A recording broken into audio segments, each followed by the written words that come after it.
बाबू जी, कल जोधपुर में प्रेम भाई साहब शादी का उनका देहांत हुआ है, उसके बारे में आप क्या कहना चाहोगे? मैं प्रेम भाई साहब के चरणों में अपनी श्रद्धा सुमन अर्पित करता हूँ। वह अध्यात्म जगत में और जिस प्रकार से कथा भागवत सत्संग के माध्यम से लाखों लोगों को उन्होंने अपने सत्संग से जोड़ते हुए लोगों को सतमार्ग दिया, लोगों को गो सेवा, पक्षी सेवा और जीव जंतु सेवा, नर में नारायण, उस बात का उपदेश देकर धर्म को, सनातन को, संस्कृति को बढ़ाने का काम किया। ऐसे विरले ही संत हम हमारे लोगों के बीच मिलते हैं। ऐसे ही संतों में से एक वह हमारी बाईसा थी। बाईसा को मैं चरणों में प्रणाम करता हूँ। उनके दिए उपदेशों को हम सब लोग लेके आगे चले। ये वीडियो देख पाया हूँ क्योंकि मैंने तो सोशल मीडिया से कभी कभार उनका कोई सत्संग जो आ जाता है किसी तरह से, वो जरूर मैंने सुना है। एक दो बार मुझे साक्षात्कार का भी अवसर मिला था, लेकिन ये मिला था मुझे 2-2.5 वर्ष पूर्व मैंने मिला था। एक दो कथा में उनको श्रवण का अवसर मिला था मुझे, कोई धार्मिक आयोजन में, मेरे को ब्यावर में, पाली में, इससे इतना ही परिचय था। बाकी ऐसा कुछ है तो मैं उसके बारे में जानकारी लेता हूँ, फिर आपको बताता हूँ। डेथ जो हुई है पूरी तरीके से ये संदेह में आ रही है। उनका जो है इंस्टाग्राम पोस्ट भी आया था, तो काफी लेट आया था, उनकी डेथ के बाद आया था, तो यानी कि संदेह जांच होनी चाहिए पूरी तरीके से। बिल्कुल बिल्कुल। देखिए, अगर ऐसा किसी ने अगर सवाल खड़ा किया है तो उसकी जांच होनी ही चाहिए कि मृत्यु का क्या कारण रहा है। कि मुझे तो अब तक यही पता था कि अस्पताल में मृत्यु हुई, हो सकता है बीमारी से मृत्यु हो गई। अगर किसी और कारण से उनका डेथ बताया जा रहा है, उसकी जांच होनी चाहिए और पता होना चाहिए। और किसी को भी किसी के बारे में निजी इस प्रकार का करने का या उसको उसकी बदनामी करने का अधिकार नहीं है। आप किसी को भी किसी तरीके से ऐसा कर देंगे, उसको अपनी पूरी जीवन खपा दिया उसने अपनी इमेज बनाने के लिए, और आप एक क्षण में खत्म करना चाहें, वो उचित नहीं है। अगर इस प्रकार का किसी ने कुछ किया है तो वो दंडनीय है और उनके साथ मेरी संवेदनाएं हैं। और अगर ऐसा कुछ हुआ है तो उसकी जांच हो जानी चाहिए। यूजीसी रेगुलेशन पर रोक लगेगी, आप इसे सुप्रीम कोर्ट में? देखिए, जो मामला सुप्रीम कोर्ट में, उसमें बोलना उचित ही नहीं है। कोर्ट सर्वोपरि है और न्यायालय जो आदेश करे वो मान्य है। बस मेरा इतना जरूर निवेदन है, जो भी मेरा अपनी स्वयं की तरफ से मानना है इसे, कि हम लोग सारे भेद मिटाना चाह रहे हैं। सभी लोग, इस केंद्र सरकार ने आदरणीय मोदी जी के आने के बाद में सभी समाज और जाति वर्गों को साथ लिया है और सामूहिक रूप से सबका विकास हो रहा है और सारी खाई अब खत्म हो गई है, सारे भेद खत्म हो गए हैं। कोई किसी प्रकार की, किसी आपस में किसी प्रकार का मतभेद, विवाद, ऊंचा नीचा कुछ रहा नहीं है। मेरा मानना है कि अब समान रूप से सबको जब अधिकार मिल चुका है, समान रूप से सब हम लोग इस देश के विकास के साथ हैं, तो अब किसी प्रकार का, इस प्रकार का कोई मतभेद न हो, उसके लिए उचित है। साथ ही जो कोर्ट में मामला चला गया है, तो कोर्ट का जो फैसला होगा वो मान्य होगा, इंतजार करना चाहिए। सम्माननीय न्यायालय जो भी आदेश देगा उसके बाद आगे चर्चा करनी चाहिए। जी, पूरे देश के स्वर्ण समाज में विषय उठाया है लाउड स्पीकर्स को लेकर, शहर में जो लाउड स्पीकर्स लगे हुए हैं। संपूर्ण राजस्थान की ये समस्या है। विविध क्षेत्रों से प्रतिदिन फोन आते हैं।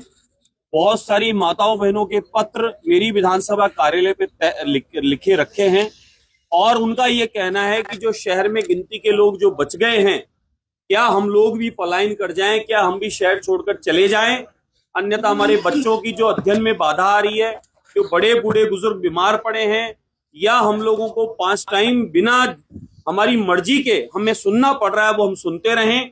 और विशेष विशेष त्योहारों पर, उत्सवों पर कार्यक्रम जो होते हैं, उन पर लंबे लंबे तार लगाकर पूरी गली और मोहल्ले में लगा दिए जाते हैं, जिससे कई बार समस्याएं और ज्यादा उत्पन्न होती है। कईयों को माइग्रेन की प्रॉब्लम है और जो उसकी मापदंड है स्पीकर को चलाने के, उसका जो उसको नाप कर चेक कर लीजिए, वो कितना तेज गति से किया जा रहा है। पहले 4 लगे होते थे, कई कई जगह 6, 8 और 10 लगा दिए जा रहे हैं और मीनार की ऊंचाई बढ़ाई जा रही है। कल को बिना नियम कायदे के जिस प्रकार से मीनार बनाई जा रही है, कल को दुर्घटना घट सकती है, वो गिर सकता है, बीच बाजार में नुकसान किसी का हो सकता है। तो उसकी भी चेक करिए कि ये किन नियमों से बन रही है। और आवाज की तो आप खुद जाके चेक कर लीजिए, ये मेरी नहीं है, मुझे अकेले को प्रॉब्लम नहीं है, वहां रहने वाले प्रत्येक व्यक्ति की शिकायत और समस्या है। और थानों में आप जाकर पूछ लीजिए, थानों में अनगिनत माताएं मैंने लेटर देके आती है कि इस आवाज का एक मापदंड तय करिए। हमें किसी की पूजा पद्धति से प्रॉब्लम नहीं है, किसी धर्म विशेष से प्रॉब्लम नहीं है, हमें उनके पूजा प्रार्थना करने से कोई आपत्ति नहीं है, सबका अपना तरीका है। लेकिन उस पूजा पद्धति से किसी और को व्यवधान उत्पन्न हो, बच्चों का एग्जाम खराब हो, बड़े बूढ़े बुजुर्ग या अस्पतालों में किसी को असुविधा हो, उस बात का ध्यान रखना भी आपकी मेरी जिम्मेदारी है। इसलिए मैंने कहा है जिसका जो स्पीकर की आवाज है, लाउड स्पीकर की, उसको आप तय करिए।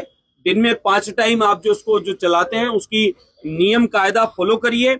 आवाज की जो गति होनी चाहिए, तेजी होनी चाहिए, उसके आवाज का जो मीटर है नाप कर वो चेक कर लीजिए।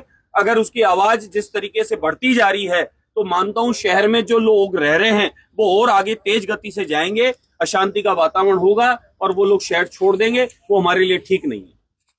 बाबू जी, कल जोधपुर में प्रेम बाईसा शादी का उनका देहांत हुआ है, उसके बारे में आप क्या कहना चाहोगे?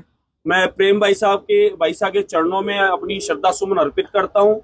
वह अध्यात्म जगत में और जिस प्रकार से कथा भागवत सत्संग के माध्यम से लाखों लोगों को उन्होंने अपने सत्संग से जोड़ते हुए लोगों को सतमार्ग दिया, लोगों को गो सेवा, पक्षी सेवा और जीव जंतु सेवा, नर में नारायण, उस बात का उपदेश देकर धर्म को, सनातन को, संस्कृति को बढ़ाने का काम किया। ऐसे विरले ही संत हमारे लोगों के बीच मिलते हैं। ऐसे ही संतों में से एक वह हमारी बाईसा थी।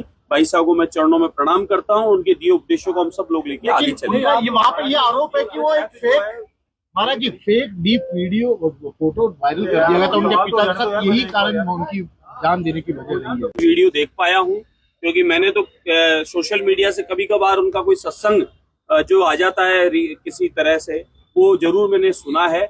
1-2 बार मुझे साक्षात्कार का भी अवसर मिला था, लेकिन ये मिला था मुझे 2-2.5 वर्ष पूर्व मैंने मिला था। 1-2 कथा में उनको श्रवण का अवसर मिला था मुझे, कोई धार्मिक आयोजन में, मेरे को ब्यावर में, पाली में।